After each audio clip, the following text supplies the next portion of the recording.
Hi everyone, welcome back to Farrand on Film. Today we are bringing you our part two of our good performance. Shame about the films. So those films they're not that great, but someone in there is a shining light. And we're going to get to the good ones here. So we're 5-1. And we're going to kick off with Holly, please. Uh, so Tilda Swinton, who is fabulous in many, many very good films, but has popped up in a few which are not so great. And I've chosen Constantine, which was a Boo. big disappointment for me. I really like Keanu Reeves. I thought he was rubbish in it. I really like that genre, that idea.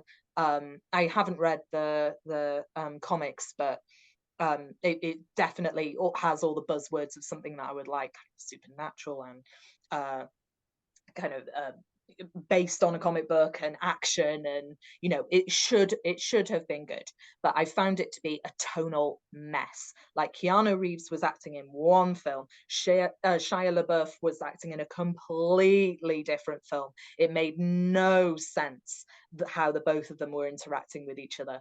But I thought that Tilda Swinton as Gabriel was actually brilliant.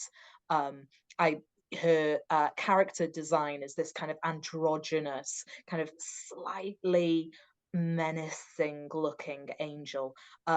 Really effective. There's one scene, I can almost remember nothing from this film. I had to look up the overview of it to remind myself of what happened in this film, but I can just remember her and her part really clearly. There's one part where they're in a corridor, a white corridor, and she's above them and just kind of drops down really suddenly right in front of them.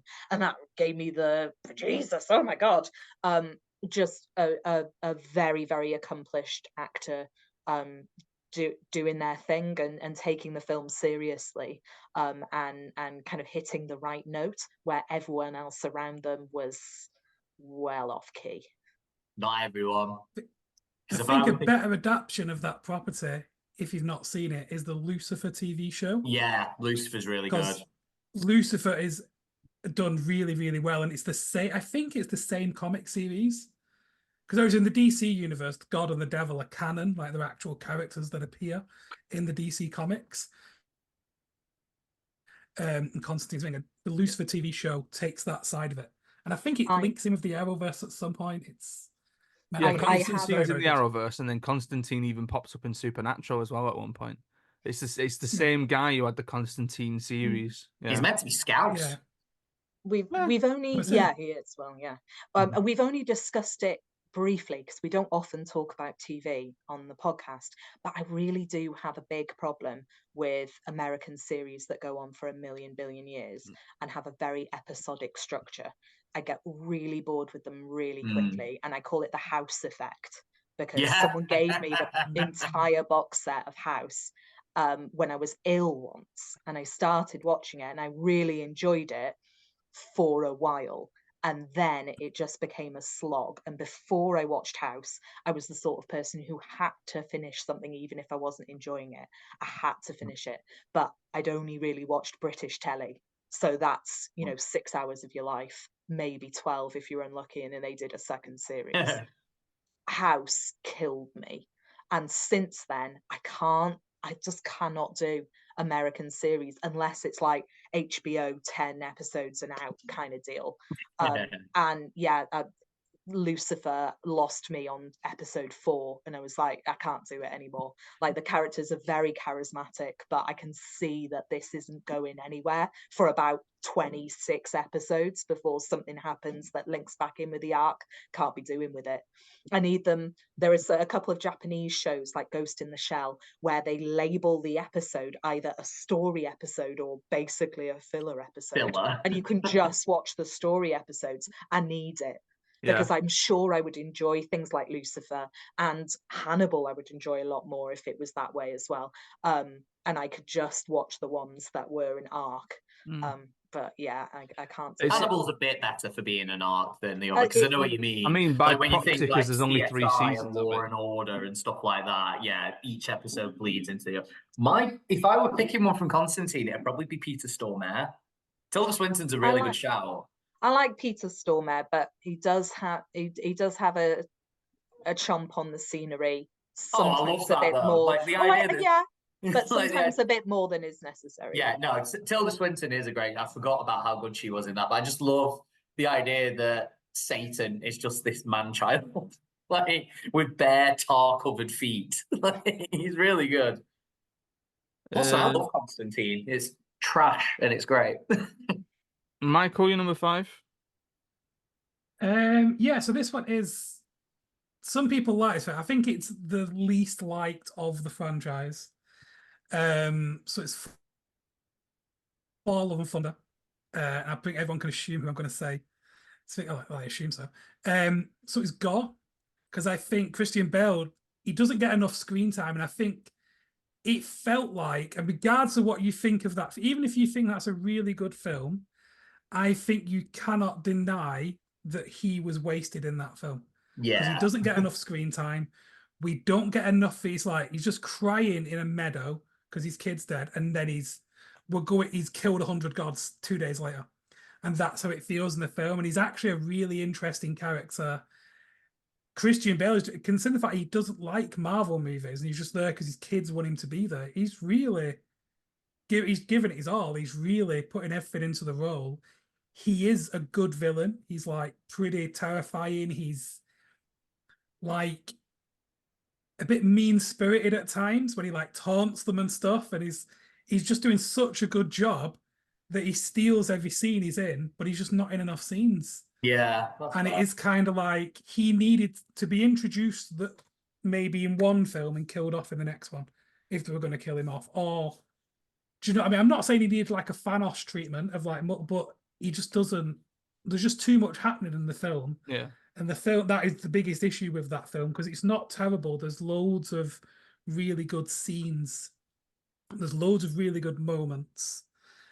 I think I don't want to It's a say real, to be fair, why it that's a was really bad. good shout. I didn't even think about that. But I like, think about Gore and I'm annoyed because I yeah, love Gore. He's like terrifying. Love and Thunder was bad. You Yeah, know, I for liked Love and Thunder. I did everything like it. It was just dumb. everything that Ragnarok was, like it should have been better. And like Bale was He just just took out all the acting worst bits though, everybody. didn't it? Yeah, yeah. Oliver, 5.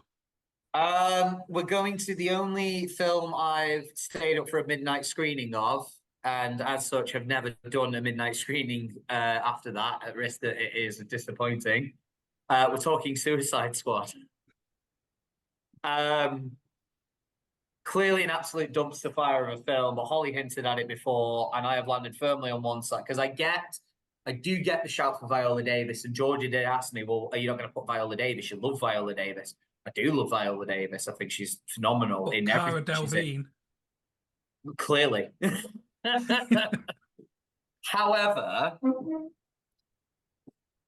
think for a character like Harley Quinn to be as perfectly cast as it has been is no mean feat, because Harley Quinn is an absolute fan favorite. People would be on it like a rash if you got that casting wrong. And that is one thing that unequivocally they got right. And she's proved it as well. Like, happily, this is one of those, kind of bouncing off what Michael was just saying, this is one where we've actually got to see what this would look like in much better films. I really like Birds of Prey. It's a bit silly, but I think it does its job really well. It's quite a fun, cute little film. And then the James Gunn Suicide Squad is so good. It's a fantastic film covering what I really enjoyed Suicide that. Squad. Yeah. Yeah, I really liked the Suicide Squad. Good job Sam's not here, because Sam really didn't like that film. I'd fight him on that as well. I fought him already. I don't care. But Margot Robbie, throughout all of them, has just been this blinding light of, I am nailing this casting. She does not put a single foot wrong. She looks the part. She's a fantastic accent performer. I think if you listen to her, if you just watch a bunch of her American accent films, she doesn't do exactly the same thing every single time. Obviously, Harley Quinn's got quite a strong Queen's accent. Her voice for Tonya Harding is phenomenal in I, Tonya. and her physicality when she's like doing the fight scenes, like she's just this normal person surrounded by weird zombie creatures, but you believe that she's just crazy enough to hold her own. And I just wish she had a better Joker to interact with, because I don't mind what they go for there, that they're like two weird angsty teenagers in love. I don't mind a version where the Joker does like her. Like, I know most versions go towards the Joker like abusing her, but I don't mind a version where the Joker is as at least nearly as infatuated with her as she is with him. And it would like to play that up against like a competent actor would have been quite interesting. I don't know who that actor would have been, but that would have been interesting to see. But she's clearly been brilliant in everything she's done since. So Margot Robbie, Suicide Squad. You're my number 5 is the second and final of my Adams. It's Adam Sandler in Funny People. Yeah. Now, because Yeah. the thing with Adam Sandler, right, is that he makes his money off being stupid. He makes his Yes. money off Jack and Jill and Murder Mystery and Who Be Halloween and Hotel Transylvania and Grown all Ups. these films where he can just go out and be stupid, right? But then every now and again, he comes out and he does something a bit different. He comes out and he does a Punch Drunk Love. He comes out and he does an Uncut Gems. He comes out and he does a Hustle. He comes out and he does a Funny People. Now, Funny People was released in 2009. It bombed massively. Like, nobody really went to see it. Directed by Judd Apatow. Now, it had the same issue that Judd Apatow films have, in that they are too long for what they need to be. It was 2 hours and 26 minutes, right? Jesus. Yeah. And the film is about Adam Sandler's character, George, who gets diagnosed with terminal cancer and then decides that he wants to go and fix the relationships in his life, right? And it's so long and it's so plodding, and it's got like Seth Rogen in it doing the usual Seth Rogen shtick of the time, where he could have just been the same character and everything, right? But actually, I came out of this and I thought, I think Adam Sandler's going to get nominated for an Oscar for this. That's genuinely what I thought, because it's such a sort of nuanced performance, in that there's so much of it that must have just come from him, because he's playing a stand-up comedian and an actor, or a stand-up comedian who's become an actor, and he's retired and he's basically living off his money. He doesn't care about anything. He's going through a bit of depression. He knows that like this past love that he had got away, and he wants to go back to her and he wants to try and find her. So he goes and sort of like finds her again and all this kind of stuff. But it's just seeing that different side of him and knowing what it is that he can do.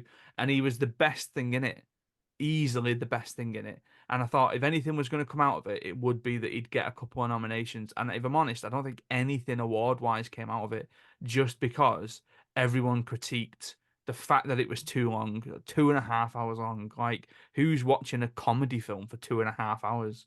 Like, you just begin to just slow down at that point. Yeah, so that's my number 5. That's Adam Sandler in Funny People. Much better in that than he needed to be.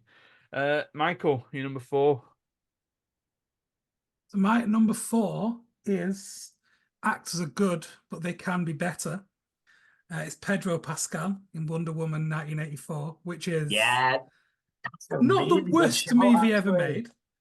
It's problematic. It's not massive, but there's certain aspects of it that are problematic. It's a bit. I think they focus on all the wrong things. Like they show all the wrong parts of Wonder Woman. They're just on it, just trying to turn into this like action. Like the scene in the mall at the beginning is just, it's crap. But Pedro Pascal as this like confidence man is just so good, and this like scam he's running, and the kind of switching between his public persona and who he actually is repeatedly throughout the film. His little advert persona and stuff is just so good. And it's a forgettable film. It is absolutely like, I mean, the original Wonder Woman was pretty good, actually. Probably the best out of all of the, Aquaman's not terrible, actually, but that's probably the best one they've made in DC so far. And this was just such a poor follow-up, because they just didn't realize what worked about the first one. They were just like, oh, we want to see more of Gal Gadot punching people. And it's like, no, that's not. Oh, and people like Chris Pine, so let's bring Chris Pine back. And but that they absolutely got Pedro. Like, in the perfect role because he's so good at being charismatic, and he's playing this guy who is successful because he's good at being charismatic. Yeah, and he's just really, and I think roles like that are what led to him doing other really good roles in like is it called The Unbearable Weight of Massive Talent? Mm-hmm. Oh, he's brilliant in that. You know, and I think this is what led to him getting roles like that because people realize actually he can do these kind of roles. He can be like a funny actor in what's not necessarily like he's not being funny, but it is kind of funny, if that makes sense. He's a really But yeah, versatile that's what I was performer because you're right. Like he is brilliant in Oh that. yeah, Like, I don't think he's underrated anymore. But I yeah, think at this point he absolutely was. And I think the studio were quite fortunate here in that they saw his potential. Because he's easily the best part of that movie. There's nothing yeah. else even close to his I do want to performance in it. shout out Kristen Wiig in that. She pleasantly surprised me. I've never seen her do anything other than kind of like her bridesmaid shtick, which is good. She's excellent at her bridesmaid shtick, but I did like that kind of gradual descent into kind of like violence that we got with her as Cheetah. Yeah, Like yeah. No, it it's looked fair. a bit ugly, but like I wasn't expecting a performance like that out of Kristen Wiig. But like the right answer from this film is Pedro Pascal. He's fantastic. He's so good. We've still not That is done a it fair point. mainly because we like the first one so much. And that It like doesn't detract from it. It's one of them. It was all right. We watched that. Hmm. yeah, I don't know. I I don't think it feel like I'm tried. in a rush for I it think anymore. it's. I think it tried as well to capture that kind of Stranger Things zeitgeist by being in the 80s. It's like, look Mm. at us. We've got like our jacket sleeves rolled up, and they're all pastel colors. Look at us, hey? Yeah. Like weird. Oliver, number 4. Yeah.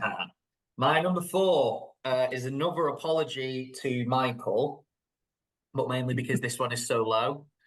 Because it is our Lord and Savior Raul Julia as M. Bison in Street Fighter.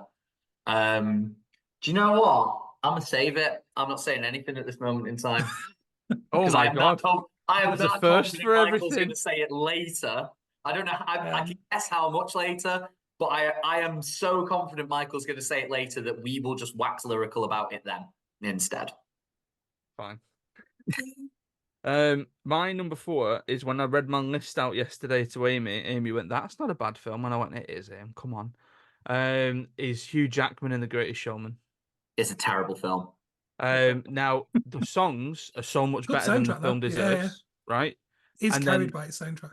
yeah, Hugh Jackman in it is better than the film deserves. Everything Yes. else is just weird and clunky and falling apart and doing all this kind of stuff. And it wants to be one thing, but then it tries to be something else. And da da da da da. Da. And I thought about this. I thought about Greatest Showman, and I thought, do I go Zendaya? Do I go Zac Efron? Because to be fair, they are good in it as well. And I thought, Yeah, they got good realistically, chemistry, haven't they? yeah, like this is Hugh Jackman being the Greatest Showman. It's him sort of going, I'm going to lead this big old fancy musical film that I want to do. Mm. And it just it's not as good as people make out it to be. Obviously, like it got panned, didn't it? But then it made a ton of money worldwide, and it made a ton of money It does afterwards. Georgia. glamorize a pretty awful man, though. Yeah. Yeah, P.T. Barnum was yeah, awful. yeah. Yeah. Well, this is there's a lot of comparisons between P.T. Barnum and Vince McMahon, where like people just go, "This is Vince McMahon," in that you're carting the freaks into his office, and he's going, "I'm not going to sign him because he looks too ordinary, but that 7 foot guy, he can get in the ring right now. That midget, he can get in the ring right now," and that's Mm. exactly what it is. But yeah, Yeah. Hugh Jackman, Greatest Showman, number 4. Georgia got so angry watching that film. I've never seen her be angry at how bad a film is before. She got so angry. I was proud of her. I didn't know she had it in her. I think just Here's the the reason it did rage. well is because the music is so good. The I mean, soundtrack to that film is fantastic. And I not think even all that's of what it, but like I really like Rewrite the Stars. I like Like, Greatest Showman. That's the only song I can stomach. Everything else is just pop drivel. Like, at least, From Now On's pretty good. no, I can't yes, stand. yeah, yeah, At yeah. least I don't like the music in Hamilton, but that is because it's not the genre of music I like. I appreciate that has every right to be like infecting people's brains because it is hella catchy. Because Lin-Manuel Miranda is very good at catchy, and it is clever. The stuff in there is just it's drivel. It's pop basement bargain crap in Greatest Showman. I hate it. Holly, number 4. Okay, this may be a bit of a weird choice. So I love Carry On films. I love them. I really do.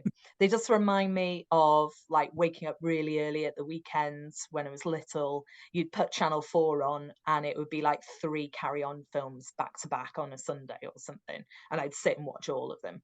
And there are some which I rate really highly. I think Carry On at the Khyber, Carry On Screaming, Carry On Cleo are really very good and funny. I know they're dated as anything, and I know many of them have problematic depictions of people of color, lots of misogyny. I completely understand that, but there is a type of British historical British humor which swims in that sea, and if you are there, these are good films.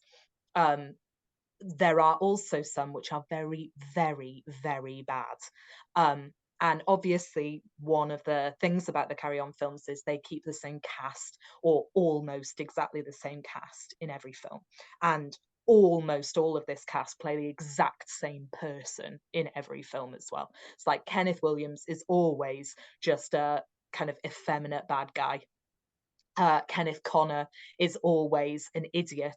He's a young idiot in the early Carry On films and an old kind of grabby, handsy idiot in the later films. Hattie, can't remember her surname, but is always like this matronly, motherly figure who's a bit dowdy. There is one person in the Carry On films who is a different character in every film, and that's Joan Sims, and I love her. And even if in the very bad Carry On films, like Carry On Up the Jungle, which is terrible, or Carry On Girls, which is unwatchably bad, she's brill. She turns up and she earns her pay in every Carry On film, where others are phoning it in or just doing the same tired routine every time.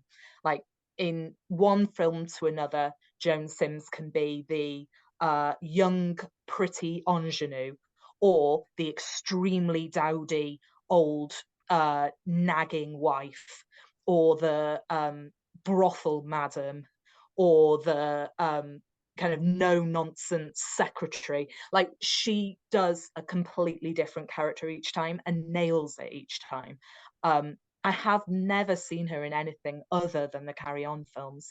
I don't know if she passed away quite a while ago, but she is perhaps not worth the price of admission because some of those Carry On films are tragic. But if you do find yourself in the middle of a Carry On marathon on Channel 4 on a Sunday morning and the one in the middle is rubbish, at least she's going to be good in it. So yeah, I have a very soft spot for those films, and Joan Sims is my girl. I love her. Fair enough. Fair enough. Where are we? Number 3's now, Oliver. Okay. So I think I only saw this one on one list. We're thinking a classic British tale taken over by Hollywood and made all the worse for it, but for one shining beacon of a man.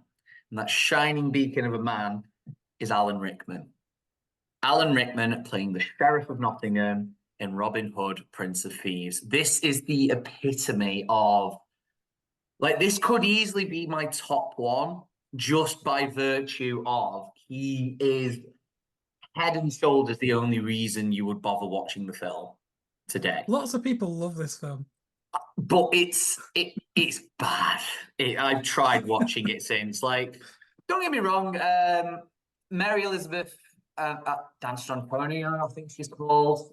She's got a very long second name. She's in The Abyss as well, who plays Maid Marian. She's very good, actually. I do like her.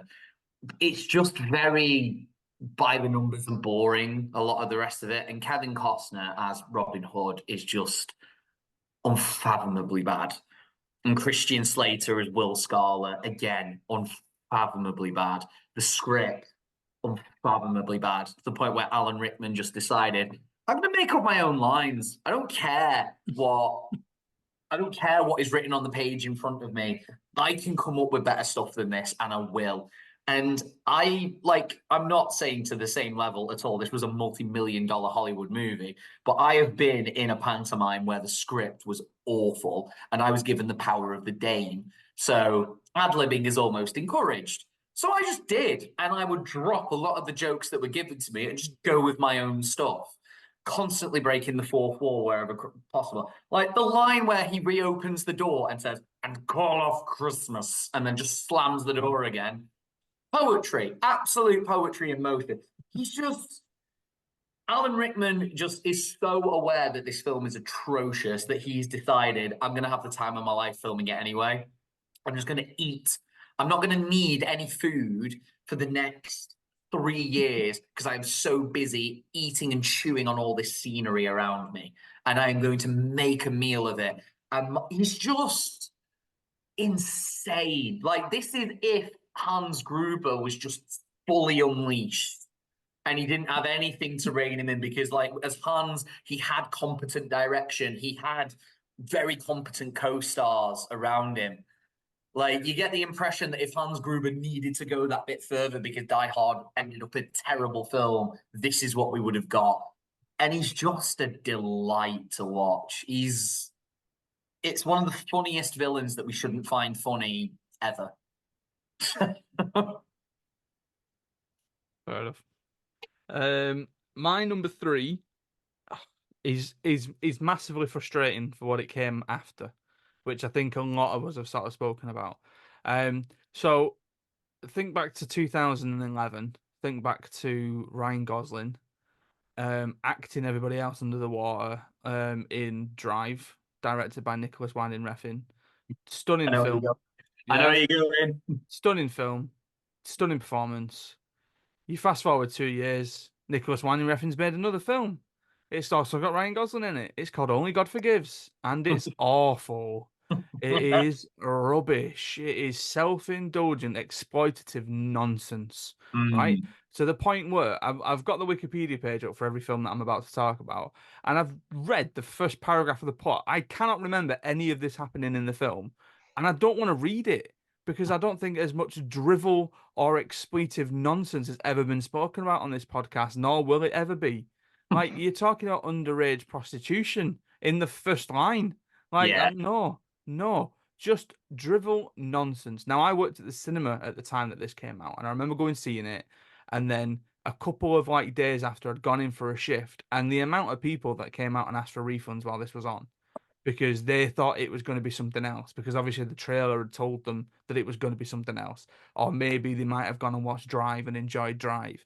But Ryan Gosling is one of my favorite actors ever, and he does this very similar stoic performance that he did with Drive here again, where he's cold, he's calculated, he's methodical in everything that he's doing. He doesn't have much in the way of dialogue in this film at all, same like when he played the driver. But you believe everything, all the emotions in his face. And I thought, like, Ryan, everyone else around you is letting you down here, right? Even Kristen Scott Thomas can't save this. Like, it's just you, and everyone else is letting you down. Don't. Not everyone. Everyone. No, Vitaya Panzringard is great. Everyone. Chang is very good. The villain in this, he's great. He's an unreal presence. It's just. I agree. The rest of the yeah. film is just pretentious wash. Yeah. But him and Chang, that is interesting. Fine. It didn't need a full feature-length film about it. But it left such a bitter taste in my mouth, and I was just like, what is this nonsense? You deserve better than this, old baby goose. Right, Holly, number 3. Sam Rockwell came up a couple of times on lists for different roles. The one I've chosen is him as Francis Flute in A Midsummer Night's Dream. because I really wanted to like A Midsummer Night's Dream. I love Shakespeare. I love that play. Christian Bale is in it. Love Christian Bale. But it's just really not good. It doesn't have any of the magic of the play. It feels like they're taking it a bit too seriously. Kevin Kline is playing Bottom, and I think he does a good job, but they give Bottom like a little bit of a tragic backstory. They hint at it, and there was just no need. There was no need at all. But there is one character in A Midsummer Night's Dream who does have a kind of serious moment, and that's Francis Flute. So the story of the play is we have these kind of star-crossed lovers, and each one of the main pair has an admirer who is in love with them. And all four of them kind of run into the woods, and they accidentally fall in love with the wrong one because fairies get involved and put love potions on them, and they fall in love with the wrong person, and blah blah blah blah blah. That bit is just not interesting at all. That should be the heart of the film, but just it falls flat. All of the actors involved in that just aren't making that funny in any way. There is a side plot where there are a group of actors who are also lost in the woods, and then they put on their play at the end when this like mishmash love story is resolved. The actors put on a play for everybody who's assembled for these weddings. And one of the actors in this troupe is Francis Flute, and all of the actors are idiots, and their play is going very badly. And it's supposed to be a tragedy. It's called Pyramus and Thisbe, and it's based on a Greek tragedy. But everyone is laughing at it until Francis Flute, who is playing Thisbe, gives a monologue, which is very kind of heartfelt, and everyone decides that this is the true meaning of love, and that's the end of the play. In the film, I think it is very hard to play a good actor in a film. I can think of lots of films where they're films about actors or films about singers, and then you see them performing, or films about stand-up comedians is one as well, where you see them performing, you're like, actually, it's not very good. This is not one of those times. Sam Rockwell is playing this idiot actor, and he does seem like an idiot and naive. And then he plays this part in the play at the end, and it breaks your heart. His monologue breaks your heart. I wanted to cry. It's so heartfelt and such a switcheroo from how boring the rest of the film is. That is what his part is supposed to be. It is, when you see the play on stage, that part is supposed to make you stop and forget all the silliness and think about true love. So it's not like he's doing something above and beyond, but no one else is doing their bit. So he turned up and knew what he was supposed to do and did it. And in a very boring film where good actors are not performing well, he stands out as very, very good. Well, you can always rely on Sam Rockwell. Yeah, Absolutely. I really am happy for the little career. He's like, there's just so many like random films he's popped up in. It's like, oh my God, he's amazing in that. 3 Billboards. He goes from being one of the most detestable characters ever conceived to one of the most lovable in the same film. And it's all believable and it's all organic. And you're just like, he's been in some very high quality films. And like his, I can't remember what it's called, the weird Agatha Christie thing he did recently with Saoirse Ronan. See How They Fall. Yeah, See How They Fall. Right? See How They Run. Great. See How They Run. Yeah, he's great in that. And he does the thing that's quite difficult for American actors to do, which is do a convincing English accent. Because he doesn't just go for that kind of accent, you know, like it's very subtly Cockney. It's brilliant. Like, yeah, Sam Rockwell, he needs more props. Because he does the same thing in Iron Man 2. Iron Man 2 is a very mediocre film, and he's great in it. As much as he can be. Michael, your number 3?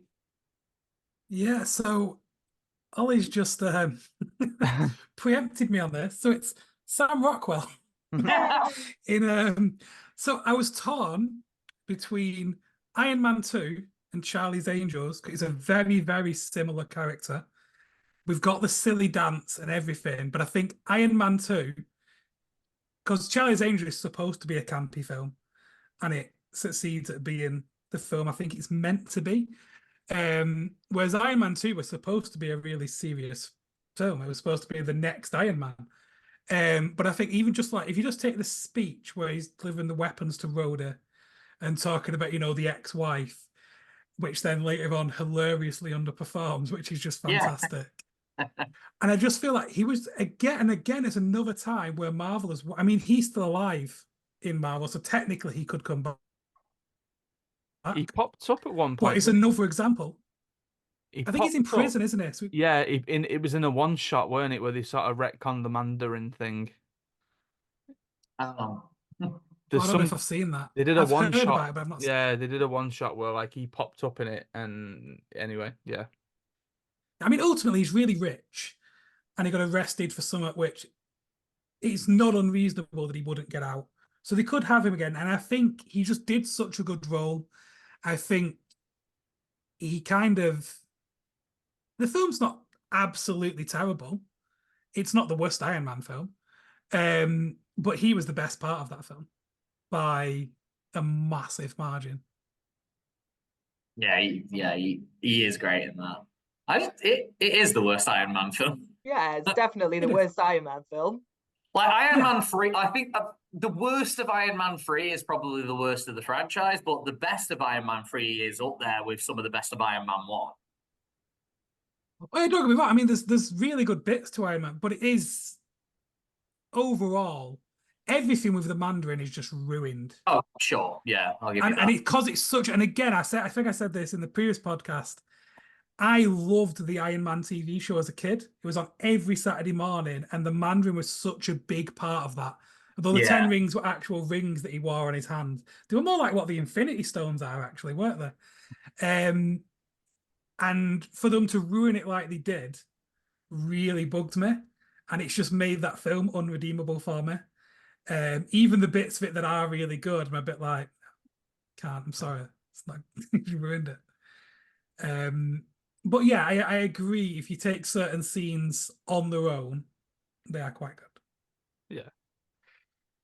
Number two's. I'm gonna kick us off on my number two. It's already been mentioned by Oliver. Margot Robbie in Suicide Squad. Mm.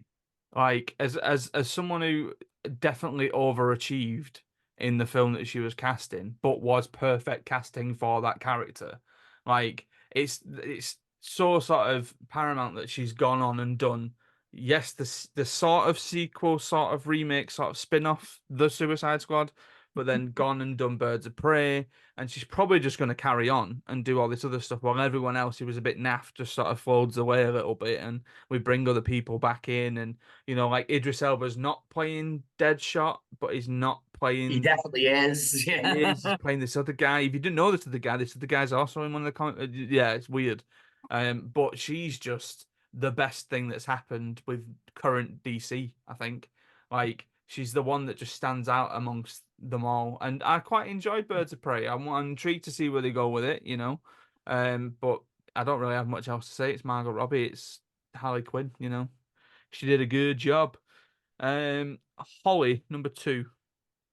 Number two, already been mentioned, but not on this pod. Ian McDiarmid as Emperor Palpatine. I hate the prequel films, prequel Star Wars films. I really hate them. I haven't rewatched them again. I've probably seen them all twice. And that was once in the cinema each, and then once, at Christmas when they came out. And I've not gone back and watched them again because I have no desire to whatsoever. But Ian McDiarmid was fabulous. He just was that villain. He was as I remembered from Return of the Jedi. but so oily and awful. And you could tell from the beginning, but it's believable how the others can't tell, because he is just a sleazy kind of politician with that patter. He's having fun, and I think that's what you said earlier, when we are talking about villains. Yeah, he's having fun, and no one else is. Like, absolutely no one else is on those films. Other people are trying to do a good job, and many succeed, but he's the one who makes it fun to watch when he's on screen. And I appreciated him very, very much, because without him, those films would have been unwatchable. Michael's already Are said you it are though. you So picking catch like a our villains specific pod. one, or are you just doing like No, all three. all of them? All three, yeah. Fair dues. Fair dues. Fair dues. Michael, you number two? Number two. So I love this film it's an 80s action movie. And I watched it first time as a kid, so it's got a special place for me. Is it Die Hard? But it isn't a good film. It's not Die Hard. But it is a really good film. It's not that film. It isn't that film. We're not there yet. It's another film. It's Last Action Hero, and it's Charles Dance in Last Action Hero, who has the line which he absolutely delivers so fantastically. If God was a villain, he'd be me. Wow. And it's so good. It's an absolute 80s Arnie movie. It's the epitome of everything that was going on at the time. I'd say it might be one of the quintessential 80s Arnie movies. I'll be honest. It's just him playing the character he played in everything, but in a kind of self-aware. I'm assuming everyone's seen it. Have we all seen it? Yeah. Do we know what it is? It came out in 93. Yeah. Was it 93? Right. Yeah. So it's a bit after, but it's just so ridiculous. Like, because he is an action hero. He comes, and obviously Charles Dance is a villain who then comes into the real world, who, tries to do villainous things. So he's playing this hammy villain from the movie, if that makes sense. Yeah. And he just does it so well. And obviously the fact that Arnie, I'm not going to say he can't act. I think you said this earlier, Ollie, because he can within the roles he's given. He does the role he's given quite well. He's not, and I think at this point he'd not that long got like the learning, because early Terminator he didn't even know English that well, did he? Yeah, barely knew English. So by this point he had started to get a little bit better, but he is just playing. Again, though, he's playing a character in a film. As in the character who he's playing is a character from a film in that universe. It plays to his strengths a lot. I'm not, because I kind of get this one. It's similar with when Holly put George of the Jungle. Like, I wonder if Last Action Hero is self-aware enough to be considered a shame about the film. I think it is. I don't know. Yeah, I mean, if it wasn't self-aware, it would be a terrible film. Yes. I think it's just self-aware enough to be. Because I watched it again relatively recently. I rewatched like this and Demolition Man and a couple of like old classics to see which ones hold up. And Demolition Man absolutely does, by the way. Yeah. Demolition Man is more relevant now than it was when it was released. Like, it's going to get more and more relevant. Yeah. But this one was the one where I was like, actually, this isn't as good as I remember it being. And as a kid, I didn't appreciate Charles Dance in the role he plays, because I was like, he's the bad guy, get the bad. Because I was like 8 when I watched it. It was probably a few years after it came out. And I think I'd seen Terminator. So like this was on the Arnie hype. But he's just so good in it. He's just a proper, he's like a stereotypical villain, as in like what a child would see a bad man as being. That's who he is. And that's who he's meant to be. And he's playing it so well. And I think he does appear to be having fun with the role. He does appear to be enjoying himself. And because he gets to deliver these ridiculous over-the-top lines, like if God was a villain, he'd be me. That And is I've just brilliant. shot a man, and I did it on purpose. Ridiculous things like that. Isn't that there are a just line as so well that they good. talk about? It's like we got to be in an action film. Look at the girls around. Look at that checkout girl. No one's that good looking, and everyone's like, "Well, it's just California. What do you expect?" I like when he's in there and he's like, they're looking at all the movies, and it's like Stallone was Terminator and stuff like Yeah. that. It's just ridiculous. It's so good. But it is like, yeah, it's not held up as well as it had in my head. But Charles Dance is actually better than I thought he was in it. He'd also be a shout for Alien 3 as well, because despite me defending it in the trilogies, yes, it's a trilogy, shut up. Like, Alien 3 isn't a great film, but Charles Dance, in the limited screen time he has, is phenomenal in it. He's good in pretty much everything. He's just Yeah, got real Charles Dance is gravitas, just hasn't he? the boy. He's still my favorite character in Game of Thrones to this day, and He's he the only best person survived. on Big Fat Quiz of the Year. I don't know if he still does that, but his little segment on Big is the best part of Big Fat Where he Quiz of the Year. reads a story from the news. Or like, I think the first one he did was an extract from Katie Price's biography. Nice. I think that was the first thing, yeah, and it was just yeah, fantastic. Oliver, number 2. I'm getting on board the prequel hype train with our dear Holly Matthias here, and I'm picking Ewan McGregor for his role of Obi-Wan Kenobi. You only have to look at the TV show, at the miniseries that they've made off the back of clearly just him loving the fans, loving the character, loving the time he had on set as Obi-Wan, and just wanted, like, there's almost a sense of he wanted to do right by the fans by it as well. There was just this beautiful idea that he could play like a mid level of what he has done and what he did do with Alec Guinness. Holly's kind of touched on all of this. I think it was that was probably one of the hardest roles to play in the prequel trilogy, because he is the most familiar face that we see. Like, obviously, we have seen a couple of other good performances in there, but he should have really been the lead of the prequel trilogy. It should have been Obi-Wan is our main character, and we didn't get that. And it just feels a wasted opportunity when Ewan McGregor, in what he did do in the script he was given, he did it as well as he could. Like, there's a lot of really bomb lines that he has to say, and he comes He's an out of incredibly it. poorly written character. He's Yeah. very poorly written. Yeah, and he still comes but he's out of very it well executed. very well executed by Ewan McGregor. Exactly, like you can see him with such poor writing trying to bridge that gap to where Alec Guinness ends up.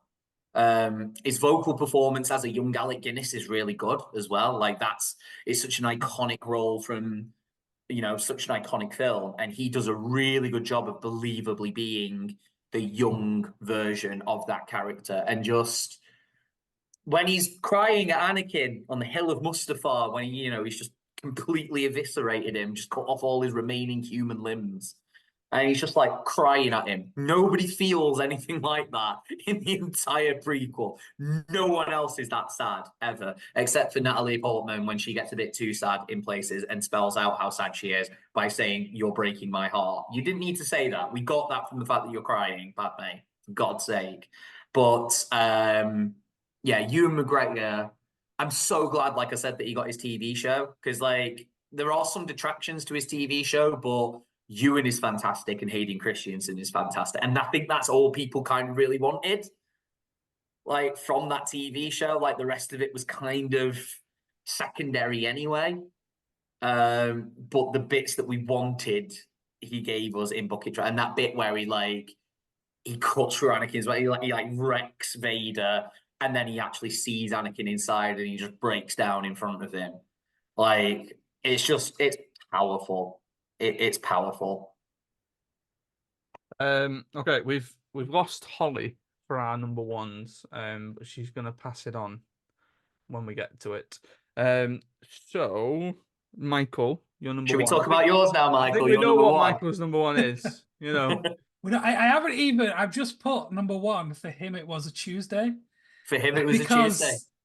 was Tuesday. It was a And Tuesday. It was the greatest and moment of obviously, your life, but for him, it was a Tuesday. for anyone listening who doesn't know what we're talking about, it What are you is doing? Raul Julia in Street Fighter, Lord and which Savior. was a car crash of a film Yes. because half the budget was spent on cocaine for Van Damme, Yeah. and Kylie Minogue can't act. Yes. And arguably neither can Van Damme, to be fair, even at his best. And it's just there's just the casting choices overall are bizarre. The way they use, because it's a film made on a video game in a time when this wasn't going well anyway, anywhere. But everyone was cast really badly, pretty much except Bison, who Which you could is even just. argue was a weird casting choice.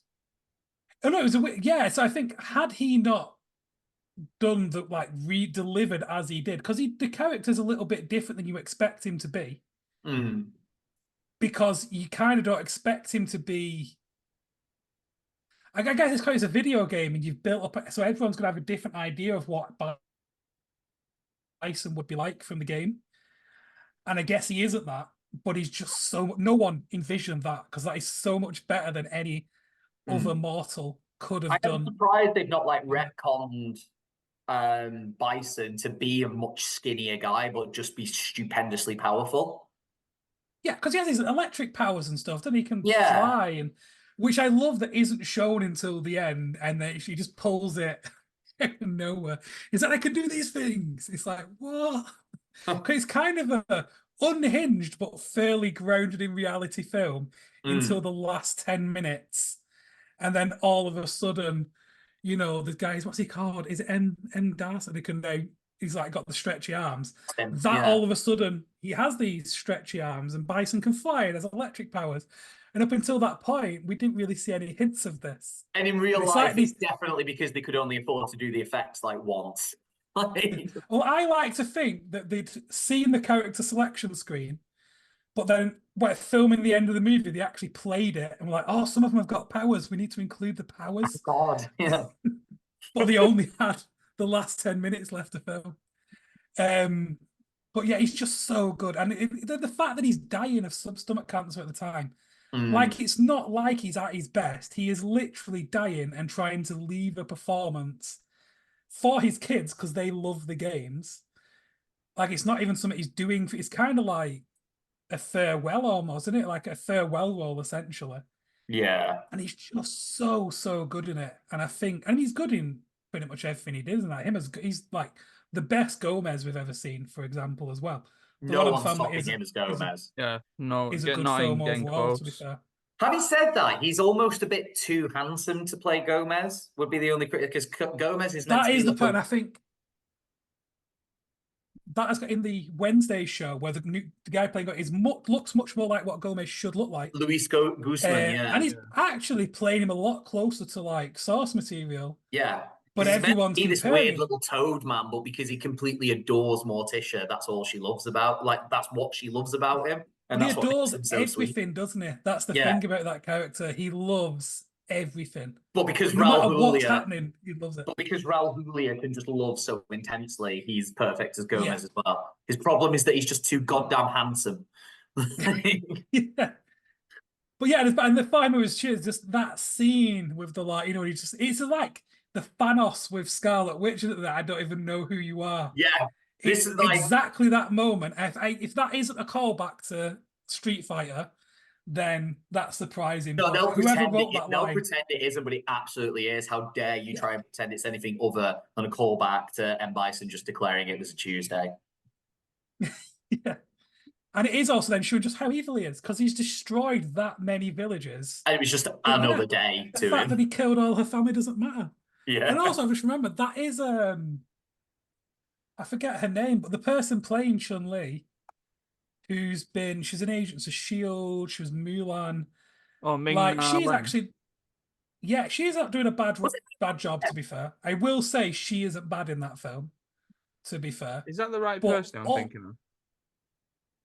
I think so. She's Agent May in Agents of Shield, and she's Fennec Shand. Oh my god, it's Ming Na Wen. It is Ming Na Wen. Yeah. Yeah. Yo, So she she does a is pretty good royalty. job as a young Chun-Li. In again, but and I think had he not been in it, she'd be the standout character because she's the one who's actually doing a Trying, yeah. decent job. Like there is some emotion when there's supposed to be emotion. But yeah, like Ken and Ryu are so poorly cast, and so it's everything about them. Vega is terrible. Like I don't know, it just feels like every time they went to do something good, it was interrupted. And it was kind of like a running, and I think he meant for it to be a running joke that every time they went to have a big fight, like a one-on-one fight, it was interrupted by like Guile coming in the tank and all that kind of stuff. But I don't know, Guile, just the everything about that all-American film. Belgian. Who works for the UN, and the Yeah. UN has a military force that invades what? It does nothing about that film makes sense from any All standpoint. so much cocaine on the production budget. Yeah. To the point that when he starts flying and sending electric, you're like, yeah, even if you didn't know he could already do that, Yeah, cool. you'd be like, Whatever. yeah, Right. makes So sense. This is Holly's just, you know, go on. no, no, go on, go on. Oh, right. So Holly sent hers through to me. So she's picked Doris Day, as we can trust Holly to be the classic Hollywood, you know. And she said pretty much everything.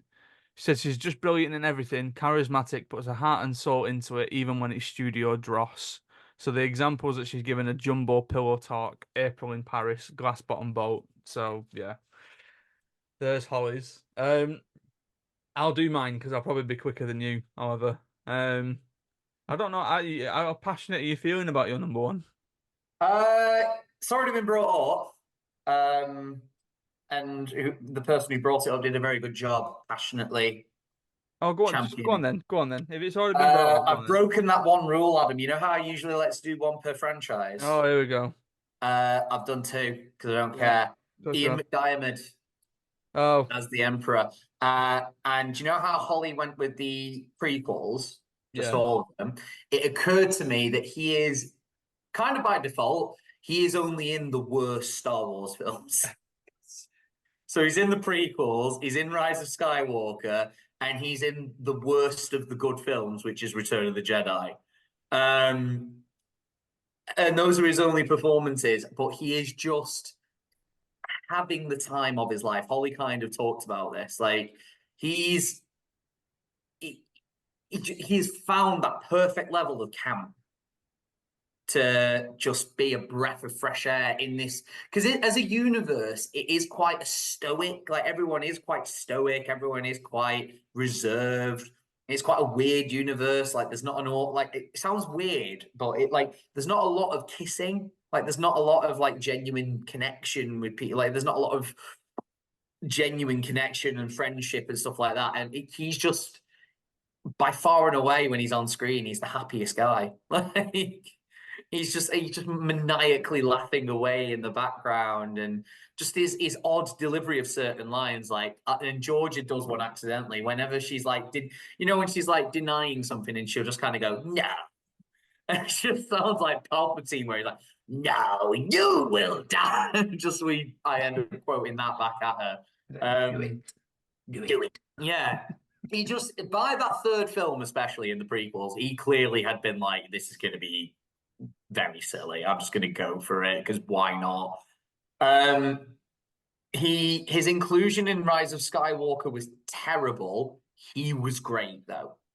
Like he was just shoehorned in there, but he did exactly what he needed to do. He brought back that ominous voice. He brought back the unlimited power. Like he just absolute breath of fresh air. Like, because I think Holly worded it really well. Like, Ewan McGregor did a very good job in the Star Wars prequels, but Ian McDiarmid was a genuine joy to watch. Like, nobody quite made the terrible dialogue sound as natural as he did. And like that scene in the opera house where he's telling Anakin about the tragedy of Darth Plagueis. Just like that's Hayden Christensen's favorite scene that he's ever filmed because Ian was just so good at delivering it. And I've obviously said before in defense of Return of the Jedi, I love him and Vader and Luke in the Death Star. Like, I appreciate Return of the Jedi is a bit of a slog of a film. It feels like a couple of different films smashed together. But those scenes, if you just watch those scenes kind of isolated, it's quite chilling. It's quite That's what isolated. everyone remembers, isn't it? Yeah, and When you that's the think to cool. that film. That shot where Luke's gone to swing at him and Vader protects him, and he's just laughing in the background because he's just stirring nonsense because that's what he's been doing now for like 40 years. He's just loving it. It's like chaos. Like, oh, he's absolutely brilliant, even when the He's the film. Joker of the Star Wars universe, isn't He is the That's Joker what of the it Star is. Wars universe, but he unequivocally has a plan. And yeah, like I remember because I watched it kind of out of order. I saw episode 1 and then I ended up seeing episode 6. I heard him laugh and I was like, what? He laughs. Okay.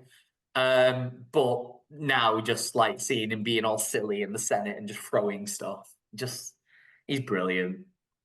Go on, ads. What we on? Well, you might not have seen it. So it's another fairly recent one, 2022. Being a hipster again. Oh yeah, a film that caused so much controversy when it came out, not necessarily because it was bad, but because it involved a home wrecking relationship, and then one of the actors spat on another actor apparently while they were on the thingy. Don't Worry, Darling, that's got Florence Pugh and Harry Styles in it. Florence Pugh is superb in this film. It's one of the best performances that she's ever given. The film itself is absolute dross.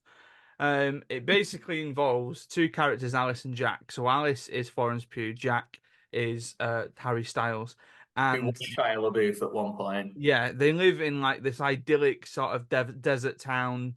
The men go off and do the work. The women are the housewives. They come back. They have quite steamy sex on a table, all that kind of stuff. Everything seems fine. But then Alice starts to sort of begin to realize that something just isn't quite right here because whenever a woman turns ahead or whenever something doesn't go right, that woman then seems to disappear or she gets taken away and then she comes back and she's absolutely fine. So there's something else going on and all that kind of stuff. And you as a sort of film fan are watching it thinking, are they robots? Is it Stepford Wives? Are they in some sort of simulation? Is there something else going on? Are the men not real? What's going on? Da, da, da. Everything that you suspect ends up being true, but Florence Pugh is acting everybody else under the table, including Harry Styles, obviously, because he's not that good. He's Sorry, not an Harry. actor. Um, The only one, I've only seen the trailers, the only one who looked like he was at least holding a candle to Florence Pugh, and I don't think it would have been burning very brightly in comparison to Chris Pine. No, Chris, this is the thing. When I told Amy my list, Amy said you could put Chris Pine for that as well. And I said I might put both because, to be fair, they are both great, but she is fantastic. Like, she doesn't put a foot wrong. And the issue that I took with a lot of the lists that we all looked at was that they were putting Florence Pugh on it for Black Widow. I don't think Black Widow's a bad Black Widow's good. yeah. Yeah. So, but I like she's great in it, but I wouldn't say it's a bad film. This is a bad film. Like, I wouldn't necessarily run out on my way to go and watch this. We watched Black it. Widow's just like you ordered Winter Soldier on Wish, but it wasn't too much worse than what you ordered. Yeah. Like You were it's surprised at how good it was, the thing that turned yeah, up. like it's not as good as what it's trying to imitate, but it's very not bad. No, I think we 2-2 or 2-1 it. Again. 2-2, I think. Yeah. Yeah, I think so. Yeah, because I saw that a lot. And I was then struggling to think, it's like, oh, but I love Florence Pugh. She's fantastic at acting. Is there anything that she's in that's dross? I wouldn't have been able to put Don't Worry Darlings on anyway because I've not seen it. Because like I was really hyped to see it. And then all the reviews came out and it was like, no. I was like, oh, I feel okay. like the concept of that film's quite good from what I've heard. Yeah, but it's yeah. just executed really badly. There's like a smattering of intrigue, but then it sort of goes away with how naff the execution of it is. And like, like Florence Pugh's great. She's holding it up. Chris Pine's very good. We got to a point where we were still watching it. And I was more like, I just need to see how it ends. I just need to see where this is going. And to be fair, it takes a turn that you probably expect, but then you end up with an extra half an hour of the film then because they then go into that a bit too much in depth. But it is what it is. But yeah, my number one, Florence Pugh. She can't really put a foot wrong, to be honest. And unfortunately, she was just in a bad film. You talked about... You talked... I've forgotten who your... what's it? Hall pass was. It's Samantha Bart. I think I'd be putting Florence Pugh on as mine. Oh, She's great. right. That thank you very much for watching. Thank you very much for listening. That does us for another round of top tens. Woo! But there'll be 6 by the time this last one comes out. By which point we'll be back on half term and we'll probably would have done another lot. We Video need a tier games seems to list. be the one that's going right. Yeah, we'll figure out a tier list. We need a tier list of something. We'll but I do a don't top know 10 video games, and then we'll figure out what we're going to do for a tier list. But I'm sure they're going to come your way. I may have popped up at some point and done a couple of reviews, or God knows what else. Oscar nominations might have come out by this point. Who knows? Right. So again, thank you very much for watching. Thank you very much for listening. Stay safe, look after each other, and we'll see you. TTFN.